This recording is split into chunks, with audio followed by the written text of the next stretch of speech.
And sometimes, you know, the nurses, they're not necessarily sad, but they're usually fairly quiet inside the units anyway, right? Mostly out of respect for the people that are very sad. Okay? This competency is from the American Association of Critical Care Nurses. So you'll see this again. Well, you'll see the entire PowerPoint again. Bless them. But the reason I bring it up is because I want to go through some of these competencies and explain a bit on, for example, clinical judgment and clinical reasoning skills. Okay? This is why pathophysiology is mandatory for you guys before starting nursing school, because we're trying to teach you clinical reasoning skills and judgment, because every patient is not going to be the same. Okay? Yes, you have standard protocols to follow, but that does not mean that you're going to do the exact same thing every single time when it comes to patient care and reasoning through what's going on with them. Okay? Advocacy and moral agency in identifying and resolving ethical issues, of course, is the whole point of this week. By the way, what's the difference between ethics and morality? Yes? Ethics is like the morals upheld by like society, and morals are like individual beliefs, I guess, that individuals hold for themselves. Okay. That's a pretty good definition. I would revise it a little bit because society is a bit broad. Again, notice these ethics that we'll be talking about are from very specific associations. In this case, nursing associations. These are a bunch of nurses that all got together and said, this is what nurses should do. Okay? These are the standards by which nurses should go by. Okay? You will have slightly different ethical codes depending on what kind of healthcare we're talking about, but nurses have their own, doctors have their own, mental health professionals have their own. So it is a little more specific. It's not just society. Sure. These are we believe you should be like this. We believe you should do things like that. And like you said, morality is individualized. Okay? Nobody can tell you what your morals have to be. Okay? They can absolutely tell you what your ethics have to be. Okay, or you can lose your license. Okay, you can violate ethical codes of the nursing profession and lose your nursing license. They have the power to take that away. They don't have the power to put you in jail over it, usually. However, if you are breaking a law, you are probably violating their ethics too. Okay, in fact, I would say every time, if you're breaking a law, you're also violating their ethical codes, so you would lose your license in addition to going to jail. Yeah? How does this transcend across like the United States and over into different countries on ethics and values? Because of course, different cultures have different values and yes, morals. that is a very good question. Different cultures do have different values, and they try to go out of their way to be inclusive. In fact, cultural competency is usually part of ethical guidelines. To be aware of that as much as possible. So again, they're the basic ethical principles are probably going to be pretty much the same regardless, though. In practice, you might find slightly different tweaks to the ethics. For example, somebody brought up that they had a Middle Eastern girl, lady, that was a patient, and they had to, like, do different things, put in catheters, do, EKGs, all this other sort of stuff, well, they had to ask the bodyguards, she was a princess, of course, everybody, prince or princess apparently, they had to ask the bodyguards if they could touch the patient every time, okay? So again, some people might think, well, okay, the patient, you know, they need physical contact, they need, you know, that touch to feel better and to calm down. That's true, except sometimes it's not. Sometimes it's exactly the opposite. You have to, you know, follow a cultural norm from somebody else. And again, it's our responsibility to be familiar with them as much as possible. Obviously, you can't know every culture, as it's not going to be, what are there, 240 different countries in the world or something like that? It's going to be kind of hard to know everybody's culture.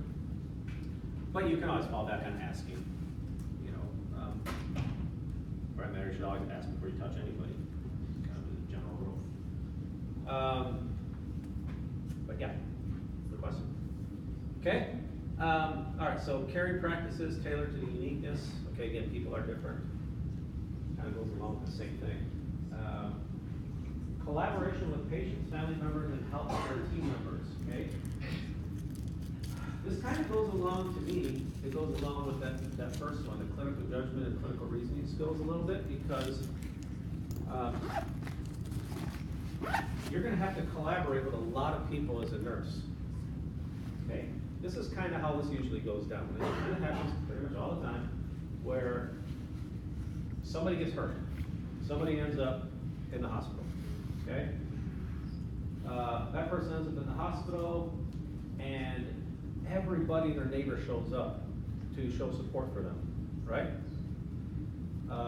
Well, especially if the surgery is involved, surgeon comes in, says, this is what's going on, this is what we want to do, or this is what we did, this prognosis, this blah, blah, blah, blah, blah. They talk in a lot of technical terms. Everybody understand what I'm saying? Sure, okay, out of here, right? Guess what? There's always one person in the family that tries to explain to the rest of the family what that surgeon just said and jacks it up. Okay? They just get it totally wrong. There's always one person. Okay? Well, the surgeon's gone. Guess who's standing there? You guys. You're gonna have to interpret. You're gonna have to collaborate. You're gonna have to correct some of the things that some of these people say,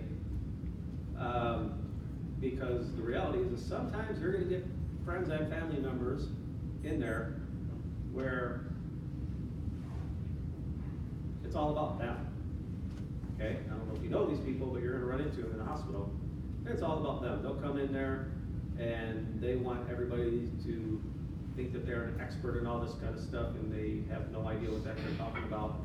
And you're gonna have, you know enough by the time you get through everything to be able to interpret and say, no, that's not what the surgeon said. Okay, the surgeon said this is the prognosis, no, grandma's not going to die today, right?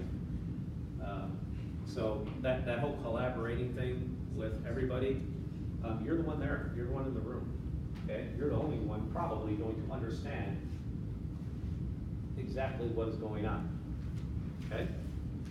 So it's part of your core competence is to understand that to the extent where you can actually explain it to people in words that they can understand. Okay?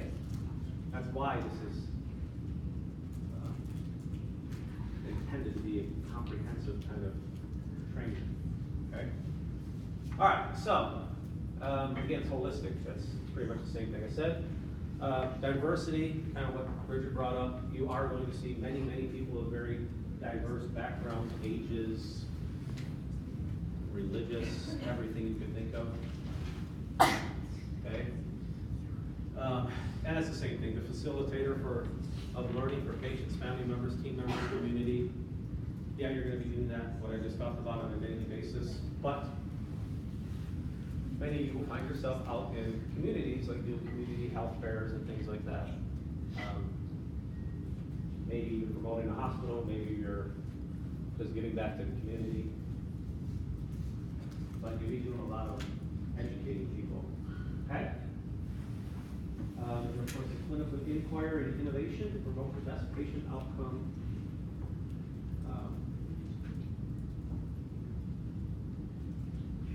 You should ask a lot of questions. Again, if there's something that the surgeon is telling people about it, you might want to ask. Again, you're not trying to tie up the person's time all day long, it can be irritating, but, you know, if you think it is important that the family knows this, you might wanna, at least you know what to ask. Okay? So, quick quiz. Which of the following is a component of a healthy work environment? Should have made this a full everywhere.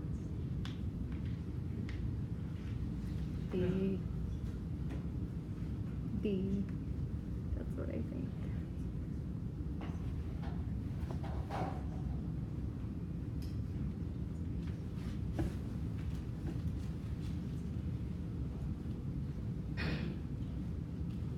Okay, I heard people saying stuff, I have no idea what you said. D. I heard D, A, is that it? I heard D's and A's? Okay. All right.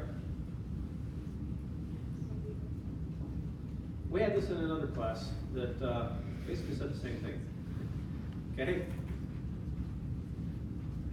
For example, one class came up with, they wanted D first. Okay? Then we talked about it. Now, evidence-based practice, obviously, you have to use evidence-based practice, which means these are procedures, policies, equipment, practices, protocols that are shown to have a positive effect, that they work. Okay? It's shown through research usually. Okay? You have to use evidence-based practice. Okay? But that's not really the question, was it? Okay? And that's where a healthy work environment, if the question was a effective work environment, then I would tend to go with evidence-based practice. That really wasn't the question though. A healthy work environment, I think, would probably be more of a collaborating, okay, between, again, everybody you're working with, because that's really what this question is asking, is about the people that you're working with. Not necessarily the patient, but the people you're working with. Does that make sense? Okay. Again, this question was pulled from, you know how you guys have MindTap? This was pulled from an Elsevier, which is a different publisher for one of the textbooks that you have for nursing school. And for HESI, I think they do Huh? that. I think they also do HESI too. Do what? I think they publish HESI tests. Oh, yeah, they publish yes. They also publish HESI tests. And So again, this also brings up a point that my daughter mentioned, by the way. He says, you know how sometimes when you guys have tests, then you come and flood our offices to fight about questions and stuff, and see if you can get any points or something because you looked at it a different way or whatever? It's funny because Emily said that when,